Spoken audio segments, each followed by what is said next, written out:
जयपुर से बड़ी खबर है, जहां पर एक नाबालिग का अपहरण होने का मामला सामने आया है। डिजाइनिंग का कोर्स ये नाबालिग कर रहा था, जिसका अपहरण किया गया। राजा पार्क स्थित मैक्स इंस्टीट्यूट में ये नाबालिग पढ़ने के लिए आई थी। गायब होने पर परिजन आदर्श नगर थाने पहुंचे। पिता अखिल गुप्ता ने इसे लेकर के मामला दर्ज करवाया है।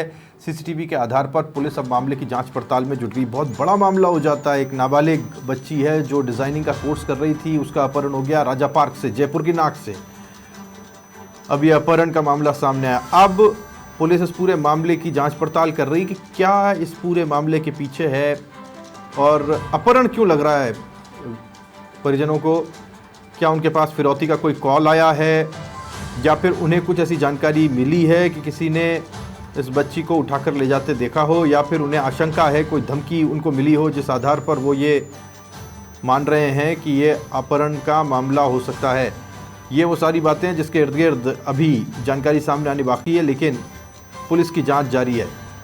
बहुत बड़ा मामला हो जाता है एक नाबालिग के अपहरण का, जो राजा पार्क इलाके से सामने आया। यादवेंद्र शर्मा समाचार प्लस संवाददाता जुड़ गए हमारे साथ जानकारियों से लेते। यादवेंद्र, थोड़ा समझाएं विस्तार से इस पूरे मामले को। देखिए राहुल, मैं आपको बता दूं कि त्रिशला गुप्ता थी जो कि डिजाइनिंग का कोर्स कर रही थी और राजा पार्क इलाके में, जो कि आदर्श नगर थाना क्षेत्र पड़ता है, यहाँ पर एक मैक्स इंस्टीट्यूट संचालित है। और इस मैक्स इंस्टीट्यूट में रोजाना की तरह जो नाबालिग जो है वो इस कोर्स करने के लिए आई थी। और लेकिन जब उसके बाद ना ही तो वो नाबालिग जो है इंस्टीट्यूट में पहुंची, और ना ही जब टाइम होता है, जब ओवर होता है, जब कोचिंग का जब टाइम हो जाता है, ओवर जाता है, उस दौरान भी जो है उसके बाद घर नहीं पहुंची। तो ऐसे में जब शाम तक घर नहीं पहुंची, उसके बाद परिजनों ने पता किया तो सारा घटनाक्रम पता चला। और उसके बाद उन्होंने एक आशंका जताई कि उनकी नाबालिग बच्ची का कोई शख्स जो है अपहरण करके ले गया। इसी आशंका को मद्देनजर रखते हुए परिजन जो है अखिल गुप्ता, जो कि उनके पिता हैं, वो तुरंत आदर्श नगर थाने पहुंचते हैं और उसके बाद अपहरण की धाराओं में जो है मुकदमा दर्ज कराया जाता है। चूंकि बच्ची नाबालिग है तो ऐसे में मुकदमा जो है वो दर्ज कराया गया है। हालांकि अब सीसीटीवी फुटेज के आधार पर पुलिस की जो टीम है परिजनों से भी जांच पड़ताल कर रही है, पूछताछ कर रही है। इसके अलावा और अन्य परिचित जो हैं,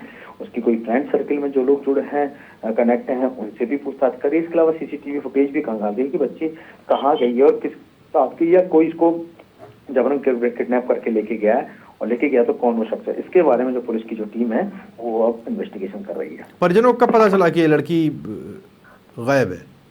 ये शाम को ही पता चला, क्योंकि इंस्टीट्यूट का टाइम होता है, आने जाने का टाइमिंग होता है। उस टाइमिंग के दौरान जब वो घर पर नहीं पहुंची, उसके बाद परिजनों ने इंस्टीट्यूट के जो ऑनर है उनसे संपर्क किया और उसके बाद पता चला। तो देर रात तक जब पता नहीं चल पाया, उसके बाद परिजनों ने जो है पुलिस थाने की शरण ली और उसके बाद ये मुकदमा दर्ज कराया। राहुल, बिल्कुल। ये क्या इसके परिजन कहाँ रहते हैं, कहाँ की ये रहने वाली है? वहाँ से क्योंकि परिजन आए होंगे और तब जाकर के पता चला होगा। फ़ोन पर कोई संपर्क नहीं हो रहा, क्या कोई धमकी आई? क्योंकि अपहरण तो तभी होगा ना जब कोई धमकी आई हो या फिर कुछ ऐसा लगता हो परिजनों को कि ऐसा कुछ हो सकता है अनिष्ट। देखिए राहुल, मैं आपको बता दूं कि चूंकि बच्ची नाबालिग है और चूंकि बालिग नहीं है, और कोई कॉल वगैरह ऐसा कोई अभी तक आया नहीं परिजनों के पास। और लेकिन चूंकि उन्होंने आशंका जताई कि क्योंकि बच्ची नाबालिग है और नाबालिग जब बच्ची होती है तो ऐसे में पुलिस उसमें किसी भी प्रकार की कोताही नहीं बरतती। और क्योंकि नाबालिग जब कोई भी बच्ची होती है तो उसके बाद उसको अपहरण की धाराओं में जो है नई जो बीएनएस है उसके तहत जो है मुकदमा दर्ज किया जाता है। तो ऐसे में पुलिस ने अपहरण का मुकदमा दर्ज किया। ये हो सकता है कि कोई परिचित जो है उसको अपने साथ लेके चला गया, या गुमराह करके, या झूठ बोल के लेके गया। तो ये जो मुकदमा दर्ज हुआ है वो अपहरण की धाराओं में दर्ज हुआ है। तो ऐसे में और परिजनों ने भी यही आशंका जताई है, क्योंकि इसमें परिजनों को इस बात की जानकारी नहीं है, क्योंकि जो भी बिना रजामंदी से अगर लेके जाता है, अगर किसी की बेटी को या किसी भी नाबालिग को लेके जाता है तो संबंधित उसके खिलाफ, संबंधित शख्स के खिलाफ जो है अपहरण की धाराओं में मुकदमा बनता है। तो ऐसे में संबंधित बीएनएस के तहत जो है उक्त धाराओं में जो है ये मुकदमा दर्ज किया गया। और अब जब अपहरण की धाराओं में मुकदमा दर्ज हुआ तो निश्चित तौर पर पुलिस की जो टीम है सीसीटीवी फुटेज के आधार पर पता लगा रही है। जो भी शख्स होगा पुलिस जल्दी उसको गिरफ्तार करेगी।